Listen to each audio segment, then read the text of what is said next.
अजय, मी तुमच्यापासून सुरुवात करतो. मला तुम्ही सांगा की एकूणच स्टॉक मार्केटवर ज्या पद्धतीने या सर्व व्यवहारांचा इफेक्ट होतोय, कारण आज पण आपण बघितलं की स्टॉक मार्केट दिवसेंदिवस जे खाली येते त्याचं नक्की कारण तुम्हाला काय वाटतं? हे खरंच भारतीय इकॉनॉमीवर तेवढा फरक पडलेला आहे? नाही, मला असं वाटत नाही की त्याचा भारतीय इकॉनॉमीवर एवढा फरक पडेल किंवा पडला आहे. मुळात शेअर बाजार हा जास्त इमोशन्सवर चालतो. म्हणजे पर्टिक्युलरली भारतीय शेअर बाजार किंवा कुठलाही शेअर बाजार हा इमोशन्सवर फार जास्त चालतो. आता परवा जे क्रेडिट रेटिंग AAA वरून AA वर जेव्हा आलं, माझ्या मते मुळात पहिल्यापासून याची थोडीफार कल्पना आपल्या सगळ्यांना होती आणि हे एवढं मोठं काही झालेलं नाही आहे. म्हणजे ठीक आहे की क्रेडिट रेटिंग घसरलं वगैरे, पण ते आपण पहिल्यापासून शेअर मार्केटने थोडंफार डिस्काउंट केलेलं आहे आणि ह्याचा थोडाफार फटका मोस्टली IT कंपन्यांना किंवा ज्या एक्सपोर्ट करणाऱ्या, ज्या एक्सपोर्ट ओरिएंटेड युनिट्स आहेत त्यांना होणार आहे. त्यामुळे आता ही जी काही पॅनिक आहे, म्हणजे जागतिक बाजाराचे परिणाम, म्हणजे असं म्हणतो जागतिकीकरणाचे परिणाम, त्याचा थोडाफार परिणाम आपल्यावर होऊन ते मार्केट पॅनिक आहे असं मला वाटतं. पण if you are long term पर्स्पेक्टिव्हने मला जर तुम्ही विचार केलात तर मला असं वाटतं की प्रत्येक जेवढा मार्केट पडेल तेव्हा ती एक चांगली संधी खरेदीची अशी उपलब्ध आहे असं मला म्हणता येईल. चंद्रशेखरजी, तुम्ही काय म्हणाल की याचा एकूणच टोटल इंडस्ट्रीवर काय परिणाम होणार? कारण सगळ्यांना माहिती आहे की 2008 मध्ये ज्या पद्धतीची परिस्थिती निर्माण झाली, नंतर सांगितलं गेलं की भारतात याचा कुठलाही परिणाम नाही आहे, पण तरी बऱ्याच लोकांनी they have lost their jobs. म्हणजे असं झालं की नोकरी करायची का, किंवा नोकरी असून पण जागा मिळत नव्हती, अशा ज्या परिस्थिती निर्माण झाल्या, तर तुम्हाला काय वाटतं यावेळी त्याचं सावट काय? ह्यावेळी सुद्धा थोडासा परिणाम तर नोकऱ्यांवर होईलच. त्याचं असं असतं की मंदी एकदा सुरू झाली की सगळीकडे कॉस्ट कटिंगची एक वेव्ह सुरू होते आणि तुमचे जे गिऱ्हाईक असतात, पर्टिक्युलरली ज्या कंपन्यांचा अमेरिकेशी व्यवहार चालला आहे, आता आपण हे पण लक्षात ठेवलं पाहिजे की युरोपसुद्धा काही फार चांगल्या स्थितीत नाही आहे आणि आपले मुख्य खरेदीदार 3 आहेत: अमेरिका, युरोप आणि मध्यपूर्व. नशिबाने मध्यपूर्वेतला काही सेक्शन तरी अजून ठीक चालू आहे. पण जेव्हा तुमचे खरीददार किंवा तुमचे ग्राहक जेव्हा संकटात सापडतात तर ते पहिली गोष्ट कॉस्ट कटिंगकडे बघतात. कॉस्ट कटिंग केलं म्हणजे तुम्ही जे विकायला जाताय त्या प्रॉडक्टला डिमांड कमी होते. डिमांड कमी झाली की नॅचरली थोडंसं तरी तुम्हाला नोकऱ्या म्हणा किंवा तुमचं बजेट कट करायला लागतं. पण त्याच्यामध्ये एक सिल्व्हर लाईनिंग आहे. Every cloud has a silver lining. आणि ते असं असतं की अमेरिकेतल्या मंदीनंतर तुम्ही असं बघाल की ओबामा किंवा सगळे अमेरिकेचे जे धुरीण आहेत ते बघतील की कॉस्ट कटिंग करण्याचा एक हुकमी मार्ग म्हणजे सर्व्हिसेस भारतातनं करून घ्यायच्या. भारत म्हणजे मी एक उदाहरण दिलं, पण सगळ्या अविकसित देशातनं सर्व्हिसेस करून घ्यायच्या. मध्ये त्यांनी अविकसित देशांमध्ये सर्व्हिसेस करण्यावरती बंदी आणली होती. परंतु आता असं लक्षात आलं त्यांच्या की अशी बंदी आणून काही उपयोग होत नाही, कारण लोक हे चोरून माजून करतच राहतील. कारण कॉस्ट कटिंगचं जेव्हा लाईन आली तर त्या दृष्टीने पाहिलं तर आपल्याला बिझनेस वाढण्याची शक्यता आहे. त्यामुळे आपण अत्यंत जागरूकपणे याच्याकडे बघितलं पाहिजे आणि ज्या सेक्टरमध्ये आपल्याला बिझनेस वाढण्याची शक्यता आहे ते ताबडतोब ग्रॅप करून त्याच्यावरती कब्जा मिळवला पाहिजे. तर ही एक फार मोठी संधी आहे. अजय म्हणला त्याप्रमाणे एक अतिशय सुंदर संधी आपल्याला आलेली आहे, पण जागरूकता मात्र पाहिजे. डॉक्टर मुणगेकरजी, तुम्ही काय म्हणाल? तुम्ही स्वतः अर्थतज्ञ आहात. तुम्हाला काय वाटतं की ही जी परिस्थिती आहे ही निर्माण झालेली आहे आणि आपले जे फायनान्स मिनिस्टर आहेत त्यांनी म्हटलेलं आहे की भारताला कुठल्याही पद्धतीने घाबरायची गरज नाहीये, पण असं पाहता तरी आपण जी पॅनिक सिच्युएशन बघायला मिळते आपल्याला एकूणच, त्याबद्दल तुम्ही काय म्हणाल? त्यांना असं आहे की पॅनिक सिच्युएशन होणं स्वाभाविक आहे की 90-95 वर्षामध्ये अमेरिकेचं रेटिंग इतकं खाली गेल्यानंतर आणि संबंध जागतिक स्टॉक मार्केट जे आहे त्याच्यामध्ये $2.7 ट्रिलियन, $1 ट्रिलियन म्हणजे जवळजवळ आताच्या रेट ऑफ एक्सचेंज प्रमाणे 46 लाख कोटी रुपये. फ्रान्सच्या टोटल इकॉनॉमीचं राष्ट्रीय उत्पन्न जेवढं आहे तेवढं $2.7 ट्रिलियन या स्टॉक एक्सचेंजमध्ये गेलं. अशा घटना जेव्हा घडतात तेव्हा भारतासारख्या इकॉनॉमीवर त्याचे दुहेरी परिणाम होऊ शकतात. काही परिणाम अनुकूल आहेत. उदाहरणार्थ पेट्रोलची किमती, इंटरनॅशनल क्रूड ऑइलच्या किमती आता $117 पर बॅरल होत्या. हे आता गेल्या 2 दिवसामध्ये 84 बॅरलवर गेलेले आहेत. त्यामुळे आपला इम्पोर्ट 70% जवळजवळ आहे, त्याच्या किमती कमी होऊन आपल्याला थोडा इन्फ्लेशनला आळा घालता येईल. आपलं फिस्कल डेफिसिट थोडं कमी होण्यास मदत होऊ शकेल. पण याच्याबरोबर दुसरे जे गोष्टी ज्या आहेत या गोष्टी म्हणजे की जर अमेरिकेने ऑस्टेरिटी मेजर्स आणि एक्सपेंडिचर कट मोठ्या प्रमाणावर जर केला तर भारताच्या एक्सपोर्ट्सवर जसं आता म्हटलं गेलं तसा त्याचा विपरीत परिणाम होऊ शकतो. रुपयाचं ॲप्रिसिएशन झालं, डॉलर जितका वीक होत जातो तेवढं रुपयाचं ॲप्रिसिएशन होत जातं. मग डॉलरच्या किमतीमध्ये रुपयाची किंमत वाढते आणि त्यामुळे आपले एक्सपोर्ट जे असतात ते एक्सपोर्ट नॉन कॉम्पिटिटिव्ह होतात आणि आपली आयात स्वस्त होते. अशा परिस्थितीमुळे आपलं आता करंट अकाउंट डेफिसिट जे आहे म्हणजे टोटल डेफिसिट हे एकूण राष्ट्रीय उत्पन्नाच्या 3.5% आहे. हे 3.5% करंट अकाउंट डेफिसिट भारताच्या आजच्या व्यवस्थेमध्ये अर्थव्यवस्था चांगली असली तरी सुद्धा सस्टेनेबल नाही आहे. त्यावेळी अशा गोष्टी जेव्हा घडतात त्याचे दुहेरी परिणाम होऊ शकतात. प्रश्न एवढाच आहे की आपण ह्याच्याकडे अधिक सजगतेने बघण्याची आवश्यकता आहे. माझ्या मते अमेरिकेच्या क्रेडिट रेटिंगपेक्षा अमेरिकेची इकॉनॉमी रिकव्हर चांगल्या पद्धतीने न होणं आणि युरोझोनमध्ये जो डेट क्रायसिस झालेला आहे एकामागून एक, स्पेन, पोर्तुगाल, इटली, ग्रीस, त्याचा सुद्धा फार मोठा फटका आपल्याला बसू शकतो इन द लॉंग रन. आता इमिडिएटली जसं अर्थमंत्री म्हणाले प्रणब मुखर्जी, त्या पद्धतीने आत्ता इमिडिएटली पॅनिक होण्याची आवश्यकता नाही. आणि शेवटचा मुद्दा असा, स्टॉक एक्सचेंज ही मुळामध्ये जुगार आहे. That is financial market. भारतामध्ये गेल्या अनेक वर्षांपासून रिअल सेक्टर आणि फायनान्शियल सेक्टर ह्याच्यामध्ये एक प्रचंड मिसमॅच आहे.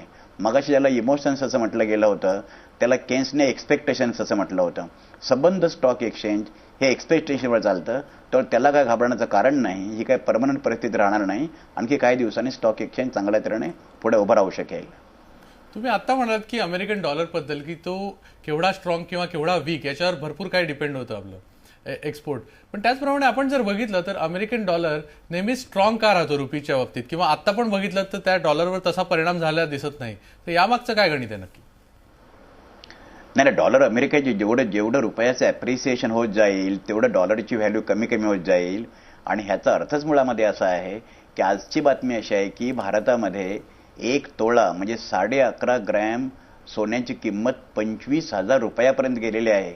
ह्याचा अर्थच मुळामध्ये डॉलर आणि सोनं ह्या दोघांचा विचार आपण तौलनिकदृष्ट्या जर केला इन्व्हेस्टमेंट म्हणून, तर आज लोक फार मोठ्या प्रमाणात, आपण म्हणतो सोनं महाग झालं, तरी पण लोकांचा प्रेफरन्स सोन्याला आहे. रुपयाचं ॲप्रिसिएशन होणं हे इन द लॉंग रन एक्सपोर्टच्या दृष्टिकोनातून, निर्यातीच्या दृष्टिकोनातून कोणत्याही देशाला फेवरेबल नाही. आणि म्हणून बऱ्याच वेळेला आपण असं पाहतो 1969 साली, 1966 साली, 1991 मध्ये रुपयाचं आपण डिव्हॅल्युएशन केलेलं होतं. तेव्हा ॲप्रिसिएशन करन्सीचं होणं ही दीर्घकाळ जर चाललेलं असेल तर ते एक्सपोर्टला फेवरेबल नाही. ठीक आहे. डीएसके जी, तुम्ही काय म्हणाल की रिअल एस्टेटचा यावर काय नक्की परिणाम होईल, किंवा ज्या पद्धतीने आपण म्हणतो की रिअल एस्टेटच्या किमती वाढलेल्या आहेत, एकूणच या मंदीचा किंवा जे सावट आहे मंदीचं असं आपण म्हणूया, याचा काही परिणाम रिअल एस्टेटच्या किमतींवर होऊ शकतो का भविष्यकाळात? तर मुळात पहिल्यांदा माझं असं म्हणणं आहे की रिअल इस्टेट सेक्टर आपल्याकडे हा प्रचंड प्रमाणामध्ये किंवा टोटली डिरेग्युलेटेड आहे. पहिली माझी भूमिका अशी आहे की आपण जे आता सुपर बिल्टअप आणि बिल्टअप एरियावर आपण जे टोटल बिल्टअप एरिया आपण जे किंमत आकारतो, माझं पहिल्यापासून असं म्हणणं आहे की त्याच्यामुळे तुम्ही कार्पेट एरियावरती केलं पाहिजे. संपूर्ण आर्टिफिशियली रिअल इस्टेट आपल्याकडे जो आहे हा रिअल इस्टेट सेक्टर इकॉनॉमीचा एक ग्रोथ मोव्हर आहे, म्हणजे इकॉनॉमी पुढे घेऊन जाणार आहे. परंतु तो आर्टिफिशियली जॅकअप केलेला आहे. ज्या घरांच्या किमती 4 वर्षापूर्वी 30 लाख रुपये होत्या त्याची किंमत आता 2.25 कोटी रुपये. What is the logic for this? ही दीर्घकाळ चालूच शकणार नाही. आपल्याबरोबर डीएस कुलकर्णी पण आहेत, आपण त्यांना विचारूया. कुलकर्णी साहेब, तुम्हाला काय म्हणायचं आहे की रिअल इस्टेटच्या ज्या किमती आहेत त्या ज्या पद्धतीने आता मुणगेकर म्हणतायत त्याच्यात काय गोम आहे? कारण या किमती कधीच कमी होताना दिसत नाहीत आपल्याला. एक तर तुमचा अमेरिकेच्या मंदीचा आणि रिअल इस्टेटचा डायरेक्ट काही संबंध नाही तेजी किंवा मंदीवर. अमेरिकन इकॉनॉमी हे अमेरिकन इकॉनॉमी, अर्थात मी अमेरिकेत आज घरं बांधतोय तिथे मला काळजी करण्यासारखं थोडंफार असू शकतं. पण भारतामध्ये मात्र रिअल इस्टेटचा आणि अमेरिकेच्या मंदीचा काही किंवा पडझडीचा फारसा प्रयत्न होणार नाही. झाला तर काही थोडा फायदाच होईल. फायदा असा होईल की मला जो मागच्या मंदीनंतर बघितलं की आत्ताही अमेरिकेतले इन्व्हेस्टमेंट करायला काही स्कोप नसल्यामुळे तिथे ज्यांना इन्व्हेस्टमेंट करायची होती किंवा आहे तो पैसा भारताकडे वळू शकतो. आणि भारताकडे वळताना कुठल्याही जगामध्ये रिअल इस्टेट, भारतातल्या रिअल इस्टेटचं जबरदस्त अट्रॅक्शन या फॉरेनच्या मंडळींना आहे. रिअल इस्टेटच्या प्राईस या डेफिनेटली मुनगेकर साहेब म्हणल्या त्याप्रमाणे सगळे आर्टिफिशियल आहेत, पण आपल्याकडे डिमांड आणि सप्लाय प्राईस ठरवतात. आणि आपल्याकडे इन्व्हेस्टर ही जमात अशी आहे ती मोठा खेळ खेळते. कोणीही मध्यमवर्गीय किंवा ज्याला घर पाहिजे, घर लागतं मध्यमवर्गीयाला, ते खूप गरीबालाही लागत नाही. श्रीमंताचे प्रश्न वेगळे आहेत. मध्यमवर्गीय काही इन्व्हेस्टमेंट करून घर अडवत नसतो, अडवतात ते इन्व्हेस्टर अडवतात. आणि जसा सट्टा बाजार चालतो तसा इन्व्हेस्टर घरांचा खेळ खेळतात आणि म्हणून घरांच्या किमती आटोक्याच्या बाहेर जातात. पण हे भारतात सगळीकडे होत नाही. हे भारतात फक्त मगाशी मुनगेकर साहेब सांगत होते म्हणून मी एक्सप्लेनेशन देतोय. हे फक्त मुंबई, पुणे, दिल्ली अशाच ठिकाणी होतं. पण बेंगलोरसारख्या ठिकाणी बऱ्यापैकी कंट्रोल, कारण सप्लाय वाढवला. इकॉनॉमिकमध्ये मागणी आणि पुरवठा किंमत ठरवत असते. हैदराबाद सारख्या ठिकाणी चंद्राबाबू नायडू आणि वायसीर या दोघांनी एक चांगली पॉलिसी राबवली की एफएसआयवरची बंधनच काढली. तुमच्या अंगात हिंमत आहे तेवढा बांधा आणि मार्केट स्थिर राहिलं. त्याच्यामुळे घराच्या किमती हा डिमांड आणि सप्लाय आर्टिफिशियल अडवणूक केलेली डिमांड आणि आर्टिफिशियल होणारा सप्लाय या दोन्ही गोष्टीमुळे रिअल इस्टेटच्या किमती ह्या गडबड करत असतात. अमेरिकेच्या मंदीचा त्याचा काही संबंध नाही.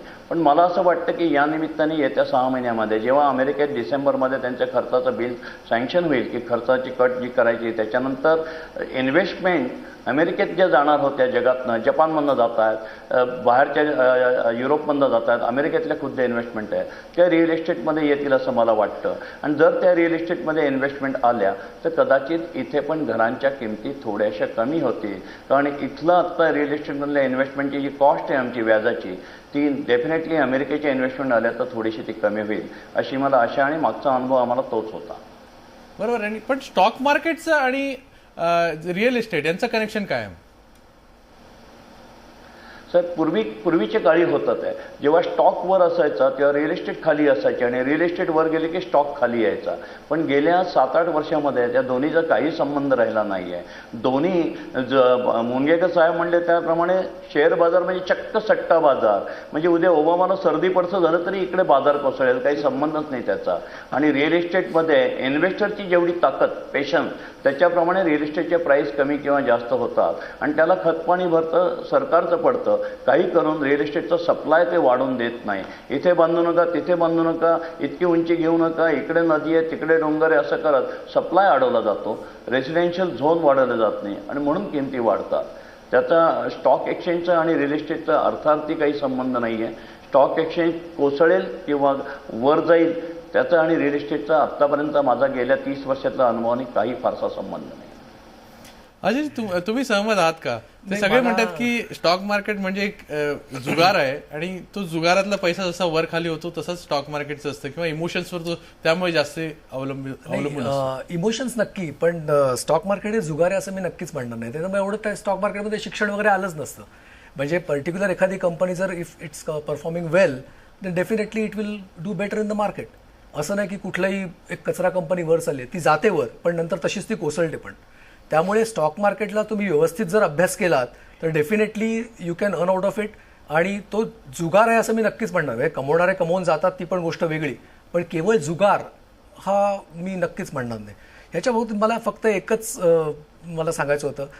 DS कुलकर्णी साहेब जे म्हणाले की व्याजाचा दर कमी होईल, मला असं वाटतं की आता असं आहे की व्याजाचा दर ऑलरेडी वाढलेला आहे आणि अमेरिकन मंदी जी आपण म्हणतो आता जे त्यात काय होईल, आता ऑलरेडी RBIने आता 0.5 BPPSने जो आपलं जे व्याजदर वाढवला होता त्यामुळे ऑलरेडी रिअल इस्टेट उद्योग हा थोडाफार आर्थिक संकटात आहे असं मला वाटतं. आणि त्यामुळे काय होतं, फॉरेन कमर्शियल बॉरोईंग म्हणजे आम्ही जास्त बाहेरून बॉरो करत होतो ते मला त्यात 5 ते 7% फरक पडत होता आणि मला स्वस्तात बॉरोईंग मिळत होतं. आता ह्या क्रायसिसमुळे कदाचित फॉरेन बॉरोईंग पण कॉस्टली होऊ शकेल. पुन्हा भारतातल्या भारतात पण थोडंफार स्क्विझिंग आहेच, त्यामुळे मला पैसा नाही आहे. त्यामुळे रिअल इस्टेट उद्योगाला थोडाफार एफेक्ट होऊ शकेल असं मला वाटतं. बरोबर. खरंच या उद्योगाला अफेक्ट होणार आहे काय? कारण घर हा सर्वांच्याच आवडीचा विषय आहे आणि घरांच्या किमती हा सर्वात महत्वाचा फॅक्टर आहे त्यात आणि त्या कमी का नाही हो त्याच्याबद्दल प्रत्येक नागरिक आपल्याला विचारत असतो.